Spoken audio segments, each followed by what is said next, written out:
Good morning, everybody. I hope you're having a lovely day. My head's grown large.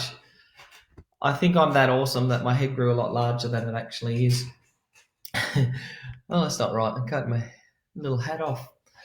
Okay, wow. How are we going? Finding homeschooling fun? Or not so much homeschooling. Homeschoolers probably have it a lot better in hand than a lot of us are doing currently. And my amazing wife is doing a brilliant job of teaching our youngest.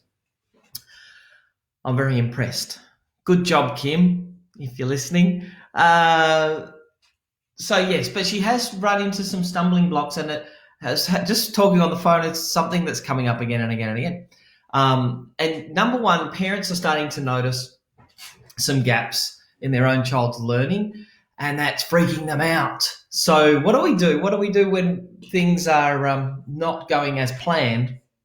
Is we tend to focus on those things that are wrong, and it might be a spelling word or a sound or something, and so you keep hammering your child with this sound, hammer, hammer, hammer, and then they get on the back foot with this piece of learning and think, oh, what am I doing wrong? What am I doing wrong? I'm letting mum down.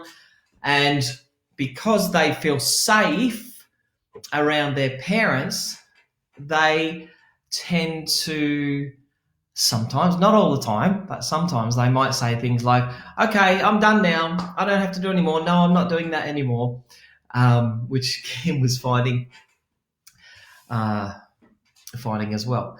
So it can be, the initial reaction is just to go on the attack and let's get this fixed.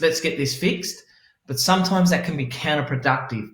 And, if kids are learning counting on, for instance, so we're not counting all on our fingers, we're starting from the highest number and then counting on. And they keep going back to counting on their fingers, and it becomes this frustration. This is something Kim was just doing a while back. And Callum was getting frustrated, and then Kim was trying to help by saying, no, this is how we do it. This is how we do it, okay? This is how we do it. And that can be, in a child's mind, oh no, I'm letting mum down. So it can be a little tricky to know what to do. What I've found, the best thing to do is help kids get over that feeling of failure, that fear of failure. And to do that, it's all about celebrating mistakes, looking for and training our children to look at mistakes as amazing, and letting them know the most successful person in the room at whatever it is going to be the one that's made the most mistakes. Now, how do you do that? Well, there's lots of ways, but instead of focusing on, so when your child will get all their spelling words right, yes, it's high fives all around, it's a big celebration. So that's then locking in that feeling of success to do with the outcome. Now, if we use that same principle when it comes to mistakes, and we give high five, that's an awesome mistake. Well done, buddy. That's amazing. You're one step closer to the right answer. If we can do that, watch how our kids start to move away from that fear of failure and start working towards success.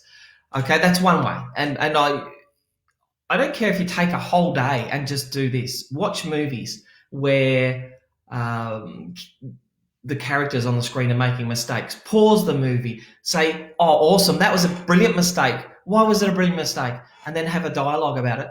And then what do you think is going to happen next? Oh, yeah, that could happen, and that could happen.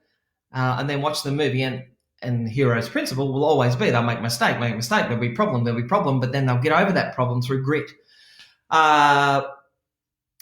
So go watching people in the supermarkets. If someone counts change wrong, not that they count change these days at the supermarket, and not that we actually can go to supermarkets, probably not the greatest example, Jeremy, but counting back change and what the cashier might make a mistake, look at that as an awesome thing and say, wow, well done, you made a mistake. And And just point that out to your kids. Falling off a bike. How many times do we fall off a bike before we can ride it? So looking at all of these examples, even putting vision boards up with the best mistakes you've ever made, okay? The best mistakes you've ever made. Falling off a bike. How many times did you have to whistle before you actually learnt to, or click? It's my voice goes around at the moment. He's just heard the click and he's just walking around like this the whole time. So yeah, mistakes are awesome. Mistakes make the learner, and mistakes make us successful. And if we can get that principle into our children, we can have a lot less of the butting of heads. Not saying it's going to disappear completely, but at least they'll be learning for success instead of fearing failure. Well, there you go. I spoke very quickly, guys, didn't I? If you haven't already, there's a couple of videos I've done in the past couple of days with a couple of ideas to help with your learning at home, and some card games and some things like that. Go and have a look at those, and I'll get back to work and take off my funny hat. All right, guys, have a great weekend. Keep safe and look after your neighbour. All right, bye-bye. I think I keep getting mixed up with this.